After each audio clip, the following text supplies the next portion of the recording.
ನಿಮ್ಮ phone vibrate ಆಗಿಲ್ಲ ಅಂದ್ರೂ ಆಗಿದೆ ಅಂತ ನಿಮ್ಗೆ ಅನಿಸ್ತಿರುತ್ತೆ. ಸೊ ಯಾಕೆ ಹೀಗಾಗುತ್ತೆ ಅಂದರೆ ಇದನ್ನು ನಾವು ಫ್ಯಾಂಟಮ್ ವೈಬ್ರೇಷನ್ ಸಿಂಡ್ರೋಮ್ ಅಂತ ಕರಿತೀವಿ. ಸೊ ಈ ಥರ ಯಾಕಾಗುತ್ತೆ ಅಂತಂದರೆ ನಮ್ಮ ಬ್ರೈನು ನೋಟಿಫಿಕೇಷನ್ಸ್ಗಳಿಗೆ ಅಡಿಕ್ಟ್ ಆಗಿರುತ್ತೆ, ಅಥವಾ ನಮ್ಮ ಬ್ರೈನು ಎಕ್ಸ್ಪೆಕ್ಟೇಷನ್ ಮೋಡಲ್ಲಿರುತ್ತೆ. ಅಂದರೆ ರಿಪೀಟೆಡ್ ಚೆಕ್ಕಿಂಗ್ ಮಾಡ್ತಾ ಇರುತ್ತೆ ಬರೀ ಫೋನನ್ನೇ. ಇನ್ನು ಸ್ಮಾಲ್ ಮಸಲ್ ಮೂಮೆಂಟ್ ಅಥವಾ ನೀವು ಬಟ್ಟೆನ ಟಚ್ ಮಾಡಿದ್ರೂ ಕೂಡ ಬ್ರೈನ್ ಅದನ್ನು ಕನ್ಫ್ಯೂಸ್ ಆಗಿ ನಿಮಗೆ ನೋಟಿಫಿಕೇಷನ್ ಬಂದಿದೆ ಅಂತ ಹೇಳುತ್ತೆ. ಸೊ ಹಾಗಾದರೆ ಇದರ ಹಿಂದಿನ ಸೈನ್ಸ್ ಏನು ಅಂತ ತಿಳ್ಕೊಳ್ಳೋಣ. ಏನು ಮಾಡುತ್ತೆ ಬ್ರೈನ್ ಅಂದರೆ ಸೊಮ್ಯಾಟೋ ಸೆನ್ಸರಿ ಕಾರ್ಟೆಕ್ಸ್ ರಾಂಗ್ ಸಿಗ್ನಲ್ ಇಂಟರ್ಪ್ರಿಟೇಟ್ ಮಾಡುತ್ತೆ. ಸೊ ಅದು ಯಾವ ಥರ ಅಂದರೆ ಲೈಕ್ ಹ್ಯಾಲುಸಿನೇಷನ್, ಅದನ್ನು ಮೈಲ್ಡ್ ವರ್ಷನಲ್ಲಿರುತ್ತೆ. ಸೊ ಹಾಗಾದರೆ ಇದು ಯಾರಿಗಾಗುತ್ತೆ? ಸ್ಟೂಡೆಂಟ್ಸಿಗಾಗುತ್ತೆ, ಫೋನ್ ಅಡಿಕ್ಟ್ಸ್ ಇರ್ತಾರಲ್ಲ ಅವರಿಗಾಗುತ್ತೆ, ಅಥವಾ ಸ್ಟ್ರೆಸ್ ಮತ್ತು ಎಂಜೈಟಿ ಇರೋರಿಗೆ ಆಗುತ್ತೆ. ಇದು ಡೇಂಜರಸ್ಸಾ?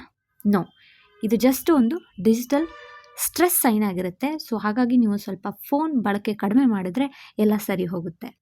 ಐ ಹೋಪ್ ನಿಮಗೆ ಈ ಟಾಪಿಕ್ ತುಂಬ ಇಂಟ್ರೆಸ್ಟಿಂಗ್ ಅನಿಸ್ತು ಅಂದರೆ ಸಬ್ಸ್ಕ್ರೈಬ್ ಟು ಸಾಧನಾ ಸ್ಪಿಯರ್.